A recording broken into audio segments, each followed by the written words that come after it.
నమస్కారం అండి. నీకు నమస్కారమే. నేను చేపల చెరువు సిన్నారావు అని మాట్లాడుతున్నానండి. East Godavari best. ఏం లేదండి, మేము చంద్రుడి మీద ల్యాండ్ కొనాలనుకుంటున్నామండి. మిమ్మల్ని ఎక్కడికి వచ్చి కలవాలండి? ఇంకొక బలుబు బ్యాచ్. హలో, మీరు ఎక్కడి నుంచి మాట్లాడుతున్నారు? డార్లింగ్ ఎవరి సార్ దగ్గర నుంచి మాట్లాడుతున్నానండి. కరెక్ట్ గా ఆ సర్కిల్ లో మీకు ఆపోజిట్ గా చూడండి. చూస్తున్నానండి. కొబ్బరి బొండం తాగుతున్న ఒక యంగ్ మ్యాన్ హోర్డింగ్ లేదు. అయ్యి బాబోయ్, చూడకపోవడం ఏంటండి బాబు? మాట్లాడుతున్నాను. ఎలా ఉన్నాడు బొండం తాగుతున్న యంగ్ బాయ్? ఎలా ఉంటామేటండి, బొండం అయితే చాలా లేతగా ఉందండి. కాకపోతే ఆడి ఫేస్ అండి బాగా ముద్రగా ఉందండి. వద్దు, మాట తారద్దు. ఎందుకు మీకు ఆయన ఏజ్ గురించి? ఆయన ఎవరు అనుకున్నారు? ఎవరండి? నేనే. అయ్యి బాబోయ్, మీరా? అయ్యి బాబోయ్, చంద్రుల్లో వెలిగిపోతున్నారండి. నేను ఇప్పుడు ఎలా రావాలండి? అక్కడి నుంచి అలా చిన్నగా వచ్చేసాయి. వస్తున్నానండి, వచ్చేస్తున్నానండి. ఎక్కడండి బాబు, మీరేం కనబట్టలేదు నాకు. అలా తిన్నగా పైకి చూడు. చూశానండి. ఎదురుగా సాక్షాత్తు స్వర్గం నుంచి దిగొచ్చిన దేవేంద్రుడి హోర్డింగ్ ఒకటి లేదు. ఆరింద్రుడు ఏంటండి బాబు? స్వర్గంలో సైకిల్ టైర్లు పంచర్లు వేసుకునే వాళ్ళగా ఉన్నాడు. అదే నువ్వు ఎగస్ట్రాల్ చేస్తుంటావు. ఏమైందండి? సరిగ్గా చూడు. ఎవరది? అయ్యి బాబు, మీరా? నేనే. చెప్తే నమ్మరు కానండి, స్వయాన ఇంద్రుడే భూమి మీదకి దిగినట్టు ఉందండి. మరి ఇందాక అలా అన్నా, ఇక్కడ నుంచి ఎలా రమ్మంటారు? స్ట్రైట్ గా తగలడు. పోనీ, మీరు అలాగే లైన్ లో ఉండండి. ఇంకొక టిక్కు. ఇది టోటల్ గా మూన్ అన్నమాట. నమూనా.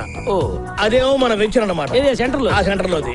ఆ ఫస్ట్ ప్లాట్ ఏమో షారుఖ్ ఖాన్ ది, దాని పక్కదేమో సల్మాన్ ఖాన్ ది, దాని పక్కదేమో అమీర్ ఖాన్. అక్కడే చెబుతున్నావు, అది హృతిక్ రోషన్. అంటే మన తెలుగు హీరోలు ఎవరు కొనలేదు సార్? మన వాళ్ళెవరు ఆ స్టేజీకి వెళ్ళాలా? ఈ పక్కదేమో మల్లికా షరావత్. సార్ ఎలాగైనా సరే పక్క స్థలం నాకు ఇప్పించండి సార్. కష్టమండి త్యాగిచ్చారు ఒప్పుకోడు. అతను డబుల్ ఇస్తాను అంటున్నాడు. నేను ట్రిపుల్ ఇస్తాను సార్. ట్రిపులా? తదరపు గజం 3 లక్షలు అవుతున్నాయా? పర్లేదు సార్, ఆవిడ నా పక్కన ఉండాలి కానీ 10 లక్షలు ఇవ్వనా? ఏ వ్యాపారం అంది? ఆల్బమ్ వ్యాపారం సార్. ఆల్బమ్ వ్యాపారం అంటే ఆల్బమ్ లో ఫోటోలు ఇరికిస్తుంటాం సార్, లేడీస్. అది మనం తర్వాత మాట్లాడుకుందాం. ఎంత ఇమ్మంటారు చెప్పండి అడ్వాన్స్? ఒక 20 కొట్టండి. 25 తెచ్చాను సార్ కరెక్ట్ గానే. హైట్ ఎంత? ఏం తగ్గిస్తారా ఏమన్నా? అది కాదు, మల్లికా షరావత్ అడిగితే చెప్పదు. 5'2" అని చెప్పండి సార్. ఇదిగో సార్ మీకు బ్యాగ్ ఫ్రీ సార్. మీకు కూడా ఫ్లాట్ లో రాళ్ళు ఫ్రీ. అంటే అక్కడ టీవీలు సెల్ ఫోన్లు కూడా వాడొచ్చా? ఏమైనా వాడుకోవచ్చు సార్. ఎందుకంటే మీ ఫ్లాట్ కి లెఫ్ట్ సైడ్ ఏమో శాటిలైట్ స్టేషన్, రైట్ సైడ్ ఏమో స్పేస్ స్టేషన్. ఎంత దూరం అనుకున్నారు? అమీర్పేట నుంచి పంజాగుట్ అంతా అంతే. నువ్వు చెప్తుంటే ఇప్పుడే వెళ్ళిపోవాలనిపిస్తుందయ్యా. ఈ జన్మకు నేను అంత దూరం వెళ్ళగలను. ప్రాప్తాన్ని బట్టి ఉంటుంది. మరి ఇప్పుడు కొని లాభం ఏంటి? బలుపు. అదిగా సార్, ఇప్పుడు మీకు ఈ భూమి మీద నౌకలు లేకపోతేనేమో మీరు వెళ్తారండి. మీరు కాకపోతే మీ తర్వాత తరం వాళ్ళు వెళ్తారు, లేకపోతే వాళ్ళ తర్వాత తరం వాళ్ళు వెళ్తారు. ఇప్పుడు ఎందుకు సార్, మీరు ఇంత ప్రాపర్టీ సంపాదించారు, మీరేమన్నా మీతో పాటు తీసుకెళ్తారా? మీ తర్వాత వాళ్ళకి ఇస్తారు. ఇదే అంతే లాజిక్కే. ఎలాగూ పోతూ ఏం తీసుకో వెళ్ళలేము. ఎక్కడో ఒక చోట ఇన్వెస్ట్మెంట్ చేయాలి. పైగా అక్కడ కబ్జా చేసే వాళ్ళు కూడా ఉండరు. మూన్ ల్యాండ్ మాఫియా ఇంకా అక్కడ తయారు కాలే. ఎన్నాళ్ళైనా అలాగే పడి ఉంటుంది. అగ్రీ. ముసరుడు గట్టిగా సంపాదించాడు, బ్యాగ్ నిండా పెట్టుకుని వచ్చాడు. ఇదిగో అడ్వాన్స్. Thank you sir. అమ్మో, ఏంటి సార్ అటగిల్లారు? గుర్తుండడానికి. అమ్మో, 10 లక్షలకే అంత గిల్లాడంటే 20 లక్షల నుంచి తొడపాశమే పెట్టుండేవాడుగా. ఈడోడ ఫోన్ చేస్తున్నాడు. హలో, అంగారక గ్రహం మీద వెంచర్ ఎప్పుడు వేస్తామంటారా? ముందు మూన్ మీద పూర్తిగా ఇవ్వండి. ఇదిగో ఇక్కడ శుక్రగ్రహం ఫేసింగ్ లో ఫ్లాట్ తీసుకోరాదు. బలుపు బలుపు బలుపు. సార్, ఒకడు ల్యాండ్ అమ్ముతానని మమ్మల్ని మోసం చేశాడు సార్. ఒక్కొక్కరి దగ్గర లక్షల అడ్వాన్స్ కూడా తీసుకున్నారు సార్. సార్, మీరు ఏమైనా సరే అని పట్టుకుని మా డబ్బు మాకు ఇప్పించండి. వాడు ఆఫీస్ ఎక్కడ? వాడికి ఆఫీస్ ఎక్కడ సార్? ఎక్కడంటే అక్కడ తిరుగుతుంటాడు.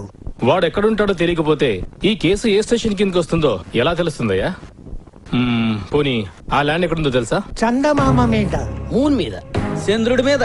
చంద్రుడి మీద? అవునండి. మీరు చూసారా? కుదరదండి. ఇక్కడ కొడితే ఎల్లి మూన్ లో పడతారు. ఎవడొచ్చి కబుర్లు చెప్తే డబ్బులు ఇచ్చేస్తారా?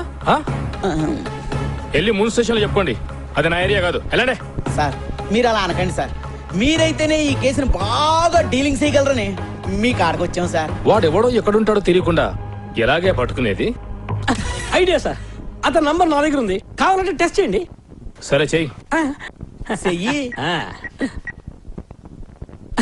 రింగ్ అవుతుంది. నీ పేరు ఆడికి చెప్పకూడదు. ఆ మాత్రం బ్రెయిన్ మాకు ఉంది. హలో సార్, నేను బాచీని మాట్లాడుతున్నాను సార్. ఎవరో కోచియా? యువర్ మిస్టేక్ సార్, బాచీని. నాకు మూన్ మీద ల్యాండ్ కావాలి, ఓసారి మిమ్మల్ని కలుద్దామని. Sorry brother, you are too late. Flats అన్ని బుక్ అయిపోయినాయి. పెట్టారా పేరు మార్చాడు కానీ గొంతు మార్చలేకపోయాడు. మీ గొంతు గుర్తుపట్టేసినట్టున్నాడు, మీరు మాట్లాడండి. తీసుకురా. హలో, నమస్తే సాబ్, ఆదాబర్ సే. పూరా బరసే. మాకి మూన్ మీద ల్యాండ్ కొనుక్కోవాలని మేము అనుకుంటున్నాము సాబ్. నాకు 2 ఉన్నాయి బీబీ సాబ్. ఒక బీబీకి ఇక్కడికి కొన్నాను సాబ్, ఇంకో బీబీకి మూన్ మీద కొంటాను సాబ్. ఓహో, మీరు మా దగ్గరికి వస్తే బానే ఉంటది సాబ్, లేకపోతే మేము మీ దగ్గరికి వస్తాము సాబ్. సారీ భాయ్ సాబ్, మాది వర్క్ బిజీగా ఉంది, బాద్ మే మిలేంగే. ఫోన్ పెట్టేసాయి. ఈడు గొంతు మార్చాడు కానీ ఫోన్ మార్చరా. ఎంత మందికి అమ్మానురా నేను ఫ్లాట్లు. ఇన్నిసార్లు ఒకే ఫోన్ తో మాట్లాడితే గుర్తుపట్టేస్తున్నాడు. సార్, ఈసారి మీ ఫోన్ లో మాట్లాడండి. నంబర్ చెప్పు. ఇది ల్యాండ్ లైన్, అంటే నేను గుర్తుపట్టలేనని వాడు ఉద్దేశం. హలో, ఏంటయ్యా అంతలా అరుస్తున్నావు? నేనేమన్నా మీ పక్క నుంచి మాట్లాడుతున్నానా? నేను చాలా దూరం నుంచి మాట్లాడుతున్నాను. పైగా నేను చాలా బిజీగా ఉన్నాను. తొందరగా చెప్పండి ఏంటో. తొందర ఉంది, ఆ. నాకు మూన్ లో ల్యాండ్ కావాలి. సారీ అండి, మేము ఇక్కడ మూన్ మీద సెకండ్ వెంచర్ లేఅవుట్ వేసుకుంటున్నాము. బాగా బిజీగా ఉన్నాము. తొందరగా ఫినిష్ చేయని మ్యాటర్. మాకు ఇక్కడ ఇన్కమింగ్ నిమిషానికి 1,00,000 పడుతుంది. ₹1,00,000 ఎందుకయ్యా? ఎందుకేందయ్యా స్వామి, ఇదేమైనా ఎస్టీడీనా ఎస్డీనా? IPSD అంటే ఇంటర్ ప్లానెట్ సబ్స్క్రైబర్స్ డైవింగ్. అంటే సెల్ ఫోన్ టవర్లు మూన్ లో కూడా ఉన్నాయా? మాకిక్కడ టవర్లు ఎందుకయ్యా స్వామి, చుట్టూ శాటిలైట్లు అయితే. అబ్బా, ఏమైంది? తలకు శాటిలైట్ కొట్టుకుందిలే. ఫోన్ పెట్టారా ఢోకలే. ఎంతమంది బలిసురోళ్ళు నా బొట్టలో పడలేదు. ఇంకా మీకు డబ్బులు రావు, ఆశలు వదులుకోండి. ఏయ్, అంత బలిపేంటాయి మీకు? డబ్బులుంటే ఏమైనా కొనేయచ్చా? మీలాంటి డబ్బు బలుపున్న వాళ్ళని ఇలాంటి మోసగాలు మోసం చేస్తూనే ఉంటారు. వెళ్ళండి, అది వెళ్ళండి. డబ్బులు లెక్క జనం నడుస్తుంటే వీళ్ళు ఎక్కువ కొట్టుకుంటున్నారు.